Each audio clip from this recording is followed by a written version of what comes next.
Hello everyone, एक बार फिर से आप सभी का स्वागत है पीआईबी वीकली न्यूज़ में। आज हम यहाँ पर 23 से 29 अक्टूबर के मध्य विभिन्न घटनाक्रमों की चर्चा करेंगे जो कि इम्पॉर्टेंट हैं आपके एग्ज़ाम के पॉइंट ऑफ व्यू से। सिविल सर्विस एग्ज़ाम हो या फिर आपके वनडे एग्ज़ाम हो, वहाँ पर काफ़ी सारे क्वेश्चन आते हैं जो कि करंट से रिलेट होते हैं। तो यहाँ पर पीआईबी वीकली न्यूज़ के अंतर्गत भारत सरकार के द्वारा विभिन्न घटनाक्रम जो कि विभिन्न मंत्रालयों के द्वारा अलग अलग प्रकार के कार्यक्रमों को आयोजित किया गया इस वीक, वहाँ पर उसको देखेंगे। तो यहाँ पर जो न्यूज़ का क्रम है ये हम ऐसे ही प्रत्येक वीक लेकर आएंगे, जहां पर एक सप्ताह की पीआईबी के द्वारा जारी गई सूचनाओं को यहां पर एक संक्षिप्तीकरण किया जाए, एक समरी यहां पर आपके लिए प्रस्तुत की जाएगी। तो इसे देखना ना भूलें। यहाँ पर इसे वीकली स्तर पे आप अगर इसे फॉलो करते हैं तो इन फ्यूचर जो भी आपके एग्ज़ाम आते हैं, जो भी आपको एग्ज़ाम देने हैं इस साल के अंत में या फिर अगले साल के स्टार्टिंग में, तो वहाँ पर ये बहुत प्रॉफिटेबल हो सकता है आपको। बेसिकली यहाँ पर वीकली अगर आप इसे सिर्फ टारगेट करके चलते हैं, पीआईबी वीकली न्यूज़ को टारगेट आप करके हैं और यहाँ पर इसे डेली बेसिस पे कह सकते हैं, वीकली बेसिस पे अगर देखते हैं तो आपको काफ़ी ज़्यादा इसका फ़ायदा मिलेगा। जो भी एग्ज़ाम आप देंगे उसमें यहाँ पर करंट के कोई भी क्वेश्चन यहाँ पर कह सकते हैं कि गलत नहीं होंगे, और यहाँ पर क्योंकि सरकार के द्वारा जो भी योजनागत स्थितियां वही रखी जाती हैं, इसलिए जो भी आपके क्वेश्चन भी बनते हैं वो यहीं से बनते हैं। तो आइए यहाँ पर देखते हैं पीआईबी वीकली न्यूज़ के अंतर्गत 23 अक्टूबर से लेकर 29 अक्टूबर के मध्य विभिन्न प्रकार के जो इंपॉर्टेंट एस्पेक्ट रहे हैं। तो चलिए यहाँ पे प्रारंभ करते हैं आज के अपने घटनाक्रम को। सिर्फ आपको यहाँ पर इस न्यूज़ को यहाँ पर देखिए ध्यान से देखते चलना है, क्या इंपॉर्टेंट एस्पेक्ट है वो मैं आपको यहाँ पे बताता चलूँगा। देखिए सबसे पहले है किसान सर्वोदय योजना। यहाँ पर देखिए लेकर अभी प्रधानमंत्री मोदी जी के द्वारा इसे यहाँ पर गुजरात में यहाँ पर 3 अलग अलग प्रकार की योजनाओं को शिलान्यास किया गया, स्टार्टिंग की गई वहाँ पर, जिसमें किसान सर्वोदय योजना एक बहुत ही इंपॉर्टेंट एस्पेक्ट रखता है। ये है किस लिए तो उसको समझ लेते हैं। गुजरात सरकार ने सिंचाई के लिए बिजली आपूर्ति प्रदान करने के लिए यहाँ पे किसान सर्वोदय योजना को प्रारंभ किया है। इस योजना के अंतर्गत किसान सुबह 5 से 9 बजे तक बिजली आपूर्ति पा सकेंगे। साथ ही 2023 तक इस योजना के तहत ट्रांसमिशन इंफ्रास्ट्रक्चर स्थापित करने के लिए 3500 करोड़ रुपए भी आवंटित किए गए हैं किसान सर्वोदय योजना के माध्यम से। तो यहाँ पर दूसरी जो योजना है गिरनार रोपवे के बारे में एक इन्फॉर्मेशन आई थी। इसी के दौरान अर्थात गुजरात दौरे के दौरान ही यहाँ पर उन्होंने किसान सर्वोदय योजना के साथ साथ दूसरा यहाँ पर एक और एस्पेक्ट को यहाँ पर विकसित किया। ये आप रोपवे को अगर आपको समझना है तो ये आप देख सकते हैं, जो एक कह सकते हैं कि ऐसे स्थानों पर जहाँ पर सड़कें और पुल इत्यादि बनाना संभव नहीं हो पाता है, ऐसे दुर्गम स्थानों पर इस तरह से आप ट्रैवल करते हैं जहाँ पर ये रोपवे इसे बोला जाता है। यहाँ पर इस पर आप बैठते हैं और एक स्थान से दूसरे स्थान ट्रेवल आउट करते हैं। तो यहाँ पर इसी तरह से एक गिरनार रोपवे को यहाँ पर प्रारंभ किया गया है। गुजरात के गिरनार पर्वत में रोपवे का शुभारंभ किया गया है। ये 2.3 किलोमीटर की टोटल दूरी होगी, जिसे 7.5 मिनट में तय किया जा सकेगा। गिरनार जो पर्वत है यहाँ पे कई सारे इंपॉर्टेंट कह सकते हैं कि एस्पेक्ट भी देखने को मिलते हैं, जैसे कि मां अंबे का कह सकते हैं क्षेत्र है, यहाँ पर निवास हैं। इसके अतिरिक्त गोरखनाथ शिखर है, गुरु दत्तात्रेय शिखर है और एक जैन मंदिर भी यहाँ पर स्थित है।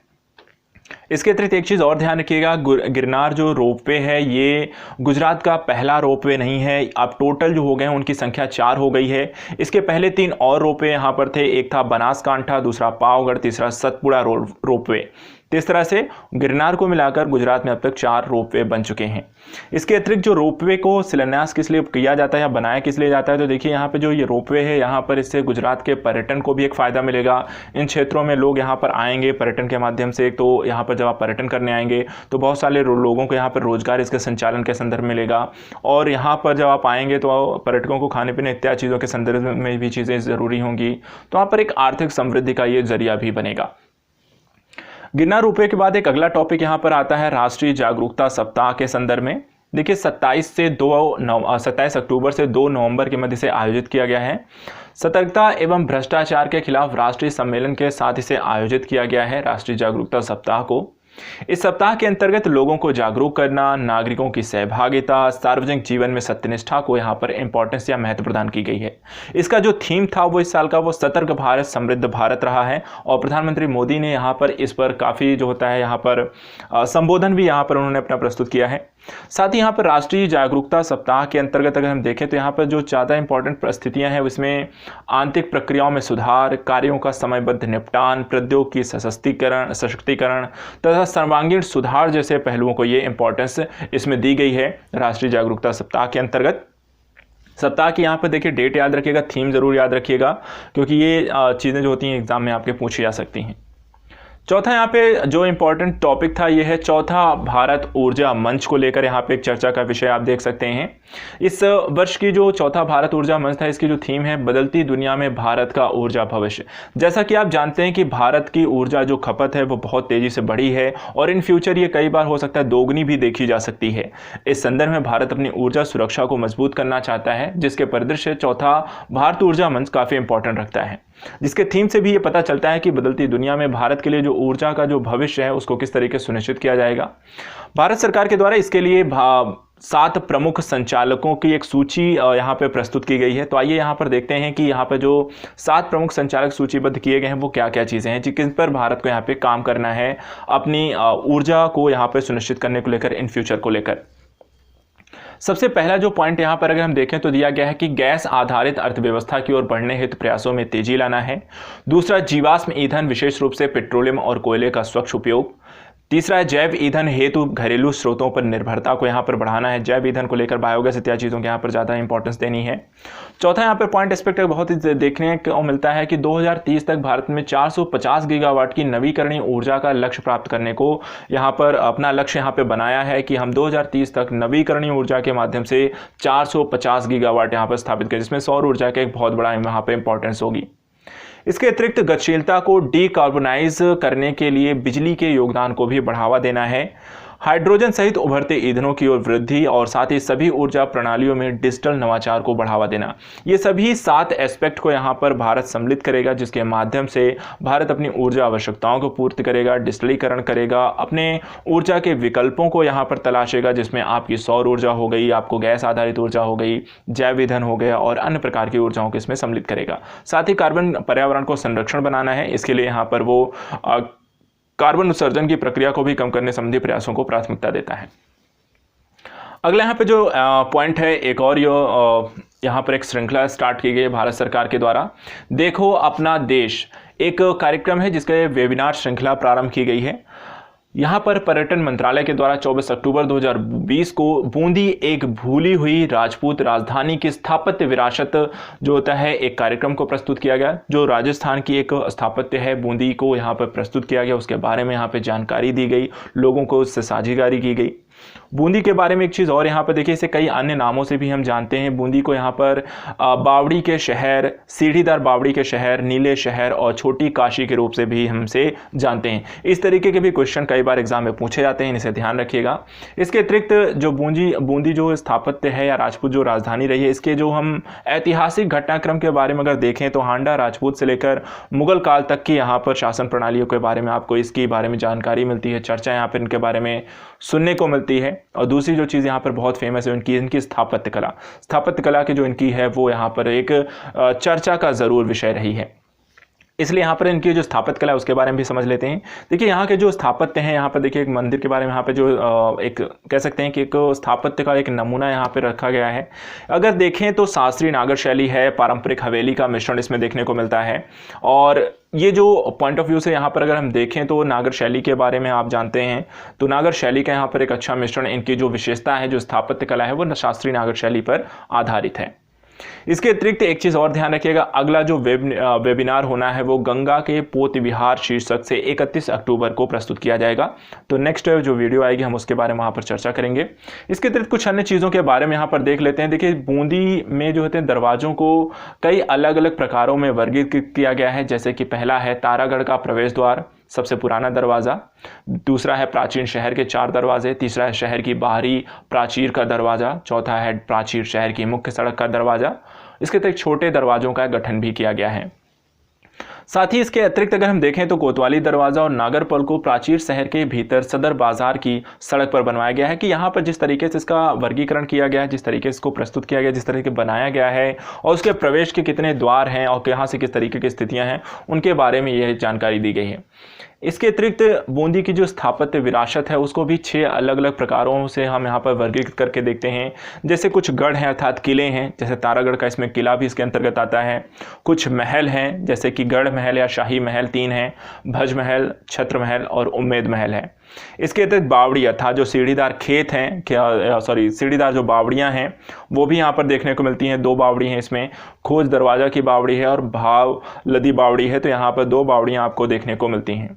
इसके अतिरिक्त कुंड यानी कि तालाब भी आपको इसके अंदर देखने को मिलता है, जिसमें सीढ़ीदार तालाब देखने को मिलते हैं, जिसमें दाभाई जी का कुंड है, नगर कुंड व सागर कुंड तथा रानी कुंड यहाँ पर आपको देखने को मिलेंगे। इसके अतिरिक्त सागर महल है, लेक पैलेस भी है, जिसमें मोती महल, सुख महल और शिकार बुर्ज यहाँ पर आपको देखने को मिलता है। और साथ ही यहाँ पे छतरिया सेंटैप भी आपको देखने को मिलती है। तो ये आप कह सकते हैं कि बूंदी की जो स्थापत्य कला है, जो बूंदी एक स्थापत्य विरासत है, उसके अंतर्गत जो एक स्थिति है, क्षेत्र है, उसके अंतर्गत यहाँ पर ये सारी चीज़ें आपको विशेष तौर पर देखने को मिलती हैं। चलिए अगला जो टॉपिक है यहाँ पर देखते हैं, बांध पुनर्वास और सुधार परियोजना यहाँ पर लेकर। इसके बारे में देखिए, यहाँ पर बांध के बारे में जो जानकारी आप यहाँ पर देख सकते हैं। इसके अंतर्गत अगर हम देखें तो एक मंत्रिमंडलीय समिति ने विश्व बैंक व एशियाई अवसंरचना निवेश बैंक की वित्तीय सहायता बांध के चरण के दूसरे और तीसरे चरण को यहाँ पर मंजूरी दी है। अर्थात कहने का मतलब कि मंत्रिमंडलीय समिति ने ऐसे बांधों के द्वितीय और तृतीय चरण को मंजूरी दी है जो कि वित्तीय सहायता जिनको बाहरी अर्थात विदेश अर्थात विश्व बैंक हो गई या एशियाई अवसंरचना निवेश बैंकों से प्राप्त है, उनके बारे में यहाँ पर ये जानकारी दी है। उनके द्वितीय और तीसरे चरण के पुनर्वास अर्थात बांध पुनर्वास और सुधार को लेकर यहाँ पे मंजूरी दी है। देखिए जो परियोजना की यहाँ पे लागत आएगी वो 10,000, यहाँ पर 110 करोड़ है, 0 यहाँ पे गायब है, इसको ऐड कर लीजिएगा। परियोजना की जो टोटल लागत 10,110 करोड़ की टोटल लागत यहाँ पर आने वाली है। इसके अतिरिक्त अगर हम बात करें तो परियोजना को लागू करने की जो अवधि है वो 10 वर्ष की होगी। इसमें 2 चरण होंगे और प्रत्येक चरण 6 वर्ष का होगा। ठीक है, 10 वर्ष की टोटल अवधि है, 2 चरण में संचालित होगी, चरण 2, चरण 3 और प्रत्येक चरण का जो वर्ष होगा वह 6 वर्ष का होगा। इसके अतिरिक्त जो टोटल इसकी अवधि है 10 वर्ष की 2021 अप्रैल से लेकर मार्च 2031 तक है। 10 वर्ष हैं लेकिन 6-6 वर्ष जैसे हम कह रहे हैं चरण लगेंगे, तो इसके कारण यहाँ पे टोटल 12 वर्ष होने चाहिए थे, लेकिन योजना सिर्फ 10 साल की, इसलिए यहाँ पे 2 वर्ष की यहाँ पे पुनरावृत्ति होगी अर्थात ओवरलैपिंग होगी। इसके अतिरिक्त इसके द्वितीय और तृतीय चरण से कुछ जानकारियां यहाँ पर दी गई हैं, कुछ उद्देश्य यहाँ पर परिकल्पित किए गए हैं, जिसके अंतर्गत क्या जो काम किए जाएंगे वो किन किन क्षेत्रों किस तरीके के कार्य हैं। जैसे कि पहला है चयनित मौजूदा बांधों और संबंधित परिसंपत्तियों की सुरक्षा और प्रदर्शन में स्थायी रूप से सुधार करना। दूसरा, भाग लेने वाले राज्यों के साथ साथ केंद्रीय स्तर पर बांध सुरक्षा से संबंधित संस्थागत व्यवस्था को मजबूत करना। और चयनित बांधों के स्थायी संचालन रख रखाव के लिए अतिरिक्त राजस्व की प्राप्ति इत्यादि चीज़ें इसके अंतर्गत यहाँ पर सम्मिलित हैं इस बांध पुनर्वास और सुधार परियोजना के अंतर्गत। साथ ही उपरोक्त उद्देश्यों की प्राप्ति के लिए DRIP चरण 2 और चरण 3 में निम्नलिखित यहाँ पे घटक आपको शामिल किए गए हैं, जैसे कि बांधों और संबंधित परिसंपत्तियों का पुनर्वास और सुधार, प्रतिभागी राज्यों और केंद्रीय एजेंसियों में बांध सुरक्षा के लिए संस्थागत मजबूती, कुछ चयनित बांधों में वैकल्पिक साधनों का पता लगाना ताकि बांध के स्थायी संचालन और रखरखाव के लिए अतिरिक्त राजस्व की प्राप्ति की जा सके, और परियोजना प्रबंधन। ये ऐसे कुछ तत्वों को इसके अंतर्गत यहाँ पर सम्मिलित किया गया है। साथ ही परियोजना में देश भर के 736 मौजूदा बांधों के व्यापक पुनर्वास की परिकल्पना इसमें प्रस्तुत की गई, तो टोटल 736 बांधों को इसके अंतर्गत रखा गया है। अगला एक इंपॉर्टेंट टॉपिक यहाँ पर देखने को मिलता है आपको, भारत कंबोडिया समझौता ज्ञापन। यहाँ पर 2 देशों के मध्य यहाँ पर समझौता हुआ है, भारत और कंबोडिया के मध्य। देखने को अगर हम यहाँ पर तो क्या इंपॉर्टेंट रहा है, दोनों ही जो समझौते हुए हैं दोनों देशों के मध्य स्वास्थ्य और दवा के क्षेत्र में यह समझौता हुआ है, जिसके अंतर्गत 7 अलग अलग पॉइंट पर यहाँ पे चर्चा की गई है। 7 से 12 पॉइंट पर यहाँ पे चर्चा की गई है। पहला है मातृ और बाल स्वास्थ्य, दूसरा परिवार नियोजन, तीसरा है HIV एड्स और TB, चौथा है दवा और औषधियों के क्षेत्र में यहाँ पर समझौते किए गए इन दोनों देशों के मध्य। इसके अतिरिक्त तकनीकी हस्तांतरण, सार्वजनिक स्वास्थ्य और महामारी विज्ञान, रोग नियंत्रण जिसमें संक्रामक और गैर संक्रामक दोनों ही रोगों को नियंत्रित किया जाएगा, चिकित्सा अनुसंधान एवं विकास हेतु कार्य किया जाएगा, चिकित्सा शिक्षा को बढ़ावा दिया जाएगा, सार्वजनिक स्वास्थ्य क्षेत्र में सार्वजनिक स्वास्थ्य विकास पर बल दिया जाएगा, क्लिनिकल पैराक्लिनिकल प्रबंधन कौशल हेतु यहाँ पर कार्य किया जाएगा, और साथ ही किसी स्वास्थ्य से संबंधित किसी अन्य क्षेत्र में यदि सहयोग वहाँ पर किया जा सकता है, निर्णय लिया जाना है संयुक्त रूप से, तो उस पर भी यहाँ पर सहयोग किया जाएगा। तो भारत और कंबोडिया के मध्य यहाँ पर मेडिकल के क्षेत्र में, स्वास्थ्य के क्षेत्र में ये 12 एक समझौता ज्ञापन साइन किया गया है, जिसके अंतर्गत 12 अलग अलग मुद्दों पर ये दोनों ही देश मिलकर कार्य करेंगे। आज के विषय वस्तु का अंतिम टॉपिक यहाँ पर है तटीय नौवहन विधेयक 2020। यहाँ पर इसके बारे में देखिए यहाँ पे चर्चा कर लेते हैं। जहाजरानी मंत्रालय ने मर्चेंट शिपिंग अधिनियम, व्यापार नौवहन अधिनियम 1958 के भाग यहाँ पर 25 में यहाँ के स्थान पर एक तटीय नौवहन 14 के अंतर्गत यहाँ पर एक तटीय नौवहन विधेयक 2020 का मसौदा तैयार किया है। विधेयक के कुछ मुख्य अंश इस प्रकार हैं। तो यहाँ पर जो कि एक पुराना अधिनियम था उसके स्थान पर एक नया नौवहन विधेयक प्रस्तुत किया गया है, एक मसौदा प्रस्तुत किया गया है उसका। अभी पास ये विधेयक है, अधिनियम नहीं बना है। तो इस विधेयक के कुछ प्रमुख अंशों के बारे में क्या क्या इंपॉर्टेंस है वो भी देख लेते हैं। पहला है तटीय नौवहन और तटीय जल सीमा की परिभाषा का इसमें विस्तार किया गया है। दूसरा, यह तटीय व्यापार के लिए भारतीय ध्वजवाहक जहाजों के लिए व्यापारिक लाइसेंस की आवश्यकता दूर करने का प्रस्ताव है इसमें।